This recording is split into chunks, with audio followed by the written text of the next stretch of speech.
السلام علیکم، میں ہوں ماجد چودھری اور آپ دیکھ رہے ہیں میرا یوٹیوب اور فیس بک چینل۔ ناظرین، کل فیصل آباد جڑاوالا میں ایک انتہائی افسوسناک واقعہ پیش آیا۔ اس کی کیا کہانی ہے، اس کے پیچھے کیا سٹوری ہے، وہ بھی آپ کے ساتھ شیئر کریں گے، اور کل سے لے کر آج تک جو ہے اس ساری کہانی میں کیا ڈیولپمنٹ ہوئی ہیں وہ بھی آپ کے ساتھ شیئر کریں گے۔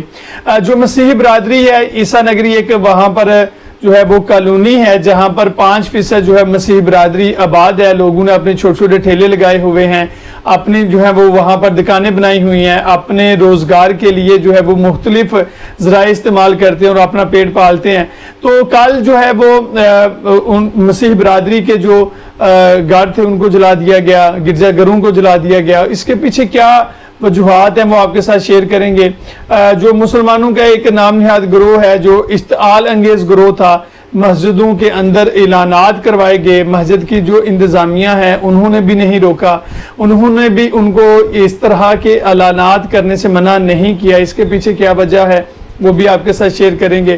تقریباً کوئی 15 سے زائد جو عمارتیں ہیں وہ نظر آتش کر دی گئیں، گرجا گھروں کو جلا دیا گیا۔ لیکن میرا یہاں پر سوال ہے کہ آج تک جتنا بھی یہ اشتعال انگیز جو گروہ ہوتا ہے، جو مشتعل انگیز گروہ ہوتا ہے، یہ جو جتنی بھی املاک جلاتے ہیں، جتنی بھی املاک کو نقصان پہنچاتے ہیں، انہوں نے آج تک کبھی اپنی ذاتی املاک کو نقصان نہیں پہنچایا، کبھی اپنی ذاتی گاڑی کو نہیں جلایا، اپنے گھر کو نہیں جلایا، اپنی کوئی ذاتی ان کی جو اگر کوئی املاک ہے اس کو کبھی نقصان نہیں پہنچایا۔ اگر انہوں نے نقصان پہنچایا ہے تو عوام کی جو املاک ہے ان کو نقصان پہنچایا، جو ملک پاکستان کی املاک ہے ان کو جو ہے وہ نقصان پہنچایا۔ کتنے ایسے لوگ تھے اس مشتعل ہجوم میں سے جو قرآن کی تعلیم کو جو ہے وہ سمجھتے تھے۔ یقیناً ان میں سے کوئی بھی نہیں تھا، اگر سمجھتے ہوتے تو شاید ایسا واقعہ پیش نہ آتا۔ یقین جانیے مسلمانوں کے جو سارے ہیں وہ شرم سے جھک گئے ہیں۔ یہ بھی 4 دن بھی نہیں گزرے کہ ہم نے 14 اگست منائی، اور سب سے زیادہ جو ہے وہ قائد اعظم کے اس قول کو دہرایا گیا کہ جو پاکستان کے اندر اقلیتوں کے بارے میں ہے کہ پاکستان کے اندر جو اقلیتیں ہیں ان کو جو ہے وہ تحفظ پاکستان جو ہے فراہم کرتا ہے۔ اس کی مثال پوری دنیا میں نہیں ملتی۔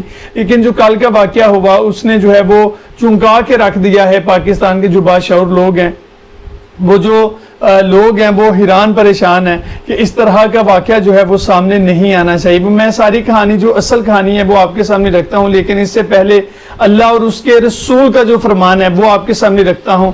سورہ البقرہ میں اللہ فرماتا ہے کہ دین میں کوئی زبردستی نہیں، بے شک ہدایت گمراہی سے واضح طور پر ممتاز ہو چکی ہے۔ سو جو کوئی معبودان باطل کا انکار کر دے اور اللہ پر ایمان لے آئے، اس نے ایک ایسا مضبوط حلقہ تھام لیا جس کے لیے ٹوٹنا ممکن نہیں، اور اللہ خوب جاننے والا ہے۔ اسلامی معاشرے میں اقلیتوں کے حقوق کو کتنی زیادہ اہمیت دی گئی ہے، اس کا اندازہ حضور نبی اکرم صلی اللہ علیہ وسلم کے اس فرمان مبارک سے لگایا جا سکتا ہے۔ خبردار، جس کسی نے کسی معاہد یعنی جو اقلیتی فرد ہے پر ظلم کیا یا اس کا حق غصب کیا یا اس کو اس کی اطاعت سے زیادہ تکلیف دی یا اس کی رضا بغیر اسے کوئی چیز لی، تو بروز قیامت میں اس کی طرف سے جھگڑوں گا۔ تنبیہ ہی نہیں بلکہ ایک قانون ہے جو حضور نبی کریم صلی اللہ علیہ وسلم کے دور مبارک میں اسلامی مملکت میں جاری تھا، جس پر بعد میں بھی عمل درآمد ہوتا رہا اور اب بھی یہ اسلامی دستور مملکت کا ایک حصہ ہے۔ چنانچہ ایک روایت میں ہے کہ ایک مسلمان نے ایک اہل کتاب کو قتل کر دیا اور وہ مقدمہ حضور نبی اکرم صلی اللہ علیہ وسلم کے پاس فیصلے کے لیے آیا، تو آپ صلی اللہ علیہ وسلم نے فرمایا کہ میں اہل ذمہ کا حق ادا کرنے کا سب سے زیادہ ذمہ دار ہوں۔ چنانچہ آپ صلی اللہ علیہ وسلم نے قاتل کے بارے میں قتل کرنے کا حکم دیا اور اسے قتل کر دیا گیا۔ غیر مسلموں کے جو بیرونی وفود حضور نبی اکرم صلی اللہ علیہ وسلم کی خدمت میں آتے، ان کی حضور اکرم صلی اللہ علیہ وسلم خود میزبانی فرماتے۔ چنانچہ جب مدینہ منورہ میں آپ حبشہ کے عیسائیوں کا ایک وفد آیا تو آپ صلی اللہ علیہ وسلم نے ان کو مسجد نبوی میں ٹھہرایا اور ان کی مہمان نوازی خود اپنے ذمہ لی اور فرمایا یہ لوگ ہمارے ساتھیوں کے لیے ممتاز و منفرد حیثیت رکھتے ہیں، اس لیے میں نے پسند کیا کہ میں بذات خود ان کی تعظیم و تکریم اور مہمان نوازی کروں۔ اسلام جو ہے وہ شرف انسانیت کا علم بردار دین ہے۔ ہر فرد سے حسن سلوک کی تعلیم دینے والے دین میں کوئی ایسا اصول جو ہے یا ضابطہ جو ہے وہ روا نہیں رکھا گیا جو شرف انسانیت کے منافی ہو۔ دیگر طبقات معاشرے کی طرح اسلامی ریاست میں اقلیتوں کو بھی ان تمام حقوق کا مستحق جو ہے وہ قرار دیا گیا ہے جن کا ایک مثالی معاشرے میں تصور کیا جا سکتا ہے۔ ناظرین چلتے ہیں اصل کہانی کی طرف۔ وہاں موجود عین شاہد کے مطابق منگل اور بدھ کی درمیانی شب کرسچن کالونی میں عامر نامی نوجوان نے مبینہ طور پر چند توہین امیز پمفلٹ لکھے اور مبینہ طور پر قرآن پاک کی چند افراد کی بھی بے حرمتی کی۔ فجر کی نماز کے بعد اس واقعے کی اطلاع ملنے پر مسجدوں میں اعلانات کیے گئے، جس کے بعد مشتعل افراد کی بڑی تعداد علاقے میں جمع ہوگی۔ پولیس کو اس واقعے کی اطلاع ملتی ہے۔ پولیس عیسیٰ نگری کا علاقہ خالی کرواتی ہے۔ یہ پولیس کا ایک جو تھا مثبت اقدام تھا، جو انہوں نے ایک بہترین حکمت عملی جو ہے وہ اختیار کی، جس سے جو کوئی بھی جانی نقصان جو ہے وہ ہونے سے جو ہے وہ بچت ہو گئی ہے، اور یہ ایک ان کا جو ہے وہ مثبت یہاں پر کردار رہا۔ لیکن مشتعل افراد کو جو ہے وہ کنٹرول نہیں کر پاتی۔ یہاں پر سوال یہ پیدا ہوتا ہے کہ پولیس کو جب اس واقعے کی اطلاع مل چکی تھی تو پولیس کو چاہیے تھا کہ ایک باری نفری وہاں پر جو ہے وہ لگا دیتی، اور یہ جو اشتعال انگیزی ہوئی ہے، جو گھروں کو جلایا گیا، جو گرجا گھروں کو جلایا گیا، شاید اس کو جو ہے وہ کنٹرول کیا جا سکتا، کیونکہ جو آئی جی جو پنجاب ہیں وہ کہہ چکے ہیں کہ 14 اگست کو انہوں نے بیان دیا تھا کہ ان کے پاس آرٹیفیشل انٹیلیجنس کی سہولت موجود ہے، وہ فیس ڈیٹیکٹ کر سکتے ہیں اگر کسی نے جو ہے وہ 14 اگست کے دن ماحول کو ناساز کرنے کی کوشش کی، اور اس کے خلاف جو ہے وہ کارروائی کی جائے گی۔ بہرحال اس میں انتظامیہ تھی وہ اپنا جو ہے وہ کردار بھرپور طریقے سے ادا نہیں کر سکی۔ لاپرواہی جو ہے وہ بڑھتی گئی ہے۔ جب آپ کو پتہ ہے کہ مشتعل افراد کا ایک بڑا جتھا جو ہے وہ بڑا گروہ اکٹھا ہو چکا ہے، ہم ان کو کنٹرول نہیں کر پائیں گے۔ پولیس والے جو ہیں وہ بیچارے وہاں پر جو نوجوان تھے، ان کی جو چہرے تھے ان کو ہاتھ لگا لگا کر کہہ رہے تھے بیٹا نہ کرو، رہنے دو، ہم نے ان کے خلاف جو ہے وہ کارروائی کریں گے، ہم نے پرچہ درج ہو چکا ہے، آرٹیکل 95 96 کے تحت ان کی خلاف کارروائی ہوگی۔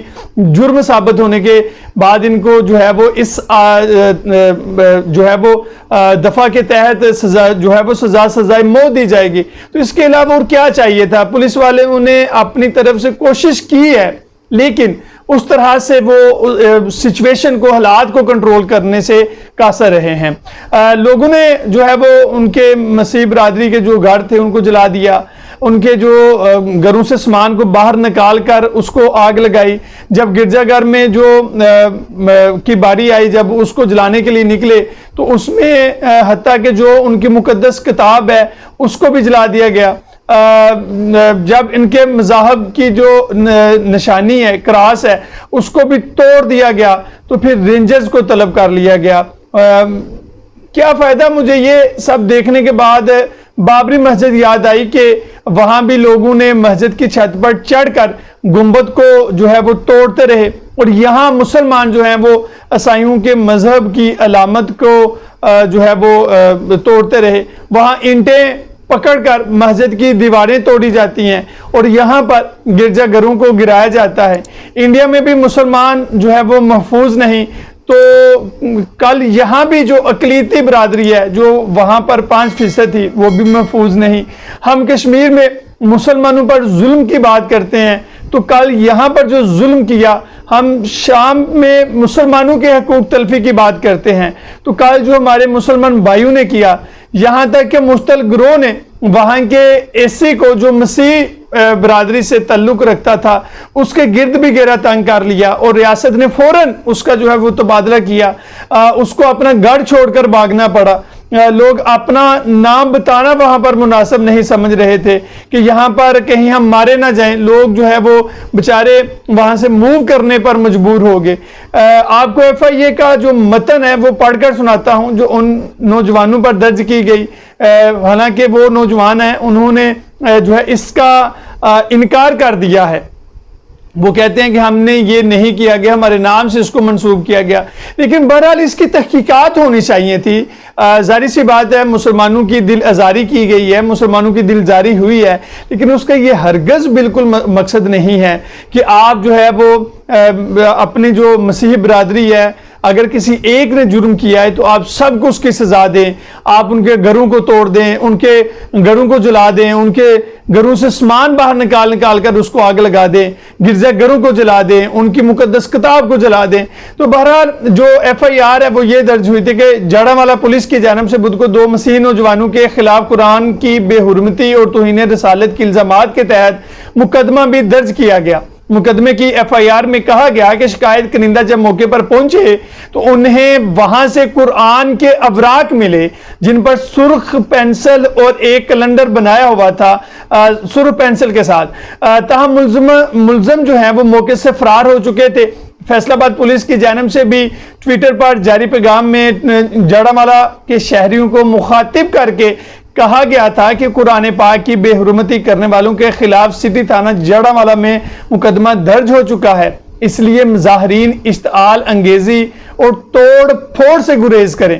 پولیس کے مطابق ملزمان کی گرفتاری کے لیے چھاپے بھی مارے گئے, تاہم وہ فرار ہو چکے تھے. ان ملزمان کے خلاف FIR آرٹیکل 95 اور 96 کے تحت درج کی گئی جس کی سزائے موت ہے. تو اس سے آگے وہ کیا چاہیے تھا, کیا ضرورت تھی کہ لوگوں کو جو ریاست کے قوانین ہیں, جو ریاست کا قانون ہے, اس کو ہاتھ میں لینے کی کیا ضرورت تھی ریاست پاکستان کو دنیا بھر میں بدنام کرنے کی.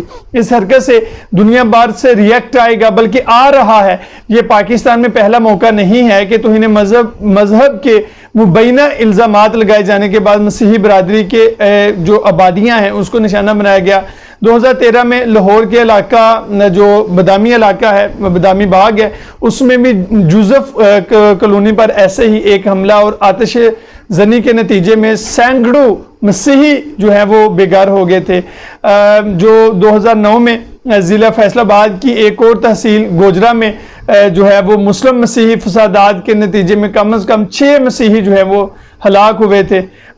مسیحی جو آبادیاں ہیں ان پر حملوں اور جلاؤ گراؤ کے واقعات کے تناظر میں سرکاری اور نجی املاک کو نقصان پہنچانے اور کار سرکار میں مداخلت جیسی دفعات کے تحت مقدمات درج کر لیا گیا ہے. 128 ملزمان کو گرفتار کر لیا گیا ہے. پنجاب حکومت نے اس واقعے کی تحقیقات کے لیے ایک اعلیٰ سطحی انکوائری کمیٹی بھی تشکیل دی ہے اور اعلان کرتے ہوئے کہا ہے کہ یہ واقعہ پاکستان میں امن کی فضا خراب کرنے کی منظم سازش تھا جس میں ملوث افراد کو کیفر کردار تک پہنچایا جائے گا اور 7 دن کے لیے فیصل آباد کے اندر جو ہے وہ 144 جو ہے اس کا بھی نافذ کر دیا گیا ہے.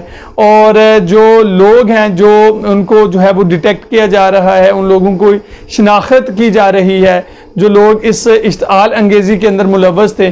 اور بہت افسوسناک واقعہ ہے, اس کی جتنی مذمت کریں اتنی کم ہے. اپنے میزبان ماجد چوری کو دیجیے اجازت, ملتے ہیں اگلے ولاگ میں. اللہ حافظ.